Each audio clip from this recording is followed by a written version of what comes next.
So another week, I'm back with JD. We are set to stay in the state of Texas today, where we both reside right now, to talk about some of the big moving pieces. Before we get into that, first and foremost, how are you today, and where can everybody find you at, both on Twitter and on YouTube?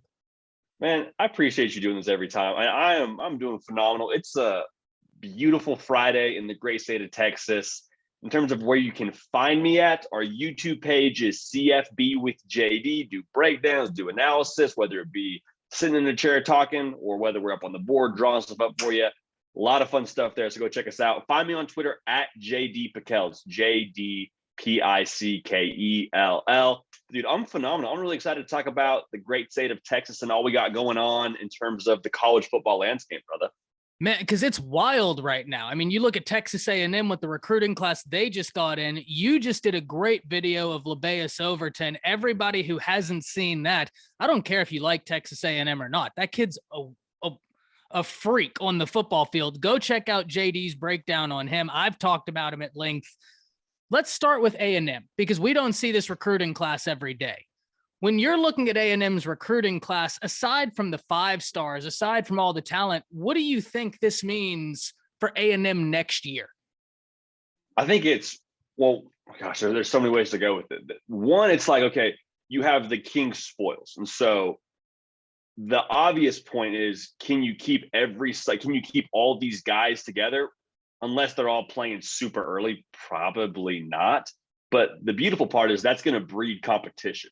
And so the guys that are able to make impact right away, that's going to be really exciting. I think there will be at least 2 or 3 guys that we see rotating in. I talked to, I think it was Jason Howell from Texas Aggies, and as I asked him the same question, I was like, man, how many of these guys can play early? And he's like, dude, they're so deep on the defensive line, and there's so many guys that rotate through. I don't see any reason why a lot of these guys can't have an impact early. So the really interesting one to look at, and probably the name that I would anticipate Aggies fans would be excited about, is Connor Wegman at quarterback. I don't know that you want him to be the guy next year, but regardless of what happens in 2022, you got to feel really excited that you have your quarterback. I mean, Jimbo Fisher on signing day said in an interview, he's like, hey, man, we think we got the best quarterback in the class. And that's with Quinn Ewers out there. That's with other guys out there. He's like, we think we got our guy. And so for a guy like Jimbo Fisher to say that, pair that with the elite defensive line going forward, I mean, as well as anybody, recruiting being the lifeblood of college football, A&M's sitting pretty, man. Yeah, and I mean, the defensive line, to your point, they rotate so much. A lot of those guys can find a home. And if I'm looking for a name on that defensive line, I'm hard-pressed to settle on one that they got in this class, right? Because I could talk about 4 different names on that defensive line that should excite every Aggies fan out there. And it's just a wild class. You talked about their quarterback, very talented guy, but also they get in Evan Stewart, an incredibly talented wide receiver to pair along with the quarterback. So from your point of view, right, when you see a recruiting class like this, what does that mean for expectations as far as Jimbo Fisher is concerned for this year, but also going forward? You know what it reminds me of is Georgia about 2 to 3 years ago. And obviously there's a lot that happened in the transfer portal that helped Georgia. There was a lot that Georgia lost from the transfer portal. But what it reminds me of is I remember Georgia not necessarily being on the doorstep of a national championship. They were still flirting with trying to win the SEC and trying to get into a New Year's Six. Like that was still a conversation year in and year out for Georgia. But they just were consistent in recruiting. We're always like a top 3 class, it felt like. And then we saw it this year. And I mean, honestly, I guess last year when they won that New Year's Six game against Cincinnati, they've sort of had all of their recruiting and process mature to the point where they can be competitive for the ultimate goal of national title. And so I'd be hard pressed to say if you keep even 3/4 of these guys on campus, I mean, I don't know how you don't end up playing for the college football playoff kind of spot. So again, we'll see what happens. That's a big claim to make when all these guys are still 18-year-olds and haven't even been in college weight room yet. But I think that you got to be really excited and have really lofty expectations to answer your question about what this will mean for the future. I think college football playoff or bust is really what they're building. Yeah, absolutely. I think that's the inevitable conclusion when you look at the class they've created. I've had some people tell me like, oh, well, this immediately puts Jimbo on the hot seat if they don't do anything. And one thing I've said is, while I agree with you, 3 or 4 years down the line, if this class doesn't do anything like a college football playoff appearance, let's remember that next year these guys are, they're freshmen in college. That I'm not going to hold Jimbo to a college football playoff appearance next year when Alabama has their playoff hopes still alive, when Georgia has theirs. So it's going to be interesting to see, but I couldn't agree more, man. Expectations are going to be lofty in Aggie land, and deservedly so with that class. When you're looking at Texas A&M, right, they got a lot of pieces coming in. They got a lot that they brought in new. What's an existing piece to that roster that you're most intrigued about? I think Haynes King is probably the cop-out answer, right? Like, you want to see what he does. Obviously, Anais Smith is lightning in a bottle whenever he gets the rock in his hands. But to me, it felt like when I flipped on the tape of Haynes King, flipped on the tape of Max Johnson feels like the safer option. They can only threw 6 interceptions, something like 27 touchdowns, makes better decisions, just to put it out there, just better decisions with the football. Now, the sample size on Haynes King is really small, but Haynes King, from all that we've been able to gather so far from spring practice reports, which I guess you take with a grain of salt, seems to be the guy running with the one. So if Haynes King is their guy, he's won it in spring camp, wins it in fall camp, and he's an athlete, man. We'll see, man. And then obviously Anais Smith, I think, is going to be a nice shoulder to lean on. Absolutely. And we're going to play a little game here before we move on. Fair or unfair? Is it fair to say that Haynes King has a higher ceiling, but Max Johnson has a higher floor? Fair. I would say that's very fair. I think you said that perfectly. So now we're staying in the state of Texas. Texas A&M is going to have so many eyes upon them, but they're not the only major brand in the state of Texas that can say that.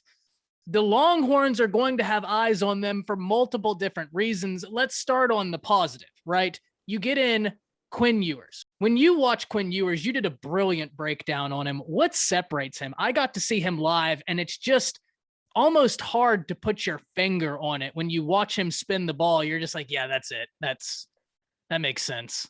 Yeah, man. Well, I appreciate you saying that. One of the things that I loved about him, well, I guess I'll go with 2. One, quick release. Like you said, you're watching him, whether it's on video in shorts and a t-shirt or he's playing in a game, the ball just jumps out of his hand. And I think Patrick Mahomes, as a comparison, gets thrown out too much with other quarterbacks because you see the arm angle stuff, and it's kind of just the only guy that's doing it at the pro level. But legitimately, from an arm talent standpoint, kid reminds me of Patrick Mahomes. And then in regards to the way that he understands the game as well, there were multiple times throughout his high school career where he throws guys open. So they may not necessarily have won that matchup against the DB, but he puts it just in the right spot on the back shoulder, or maybe he throws it to the high point to where they can make a catch.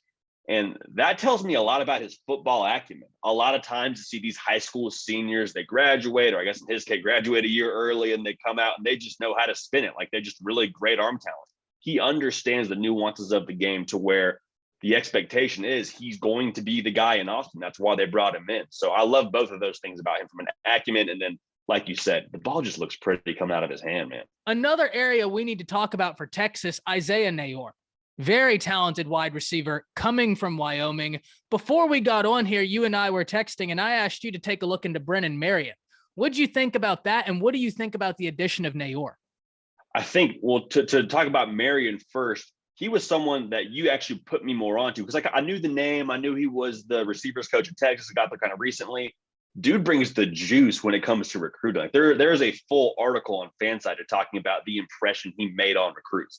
Guys younger, which plays well in recruiting, coached the Blitnikoff winner a year ago. So I think just the fact that it's like, hey, we have a lot of winners here at Texas. We have people that have proven they can do it at this level. So if you want to come here, we're not just trying to figure this out. We're trying to figure it out here. We have a bunch of proven guys across the board that can get it done. Yeah, I love it. Oh, sorry, I cut you off there. Nair is a freak show.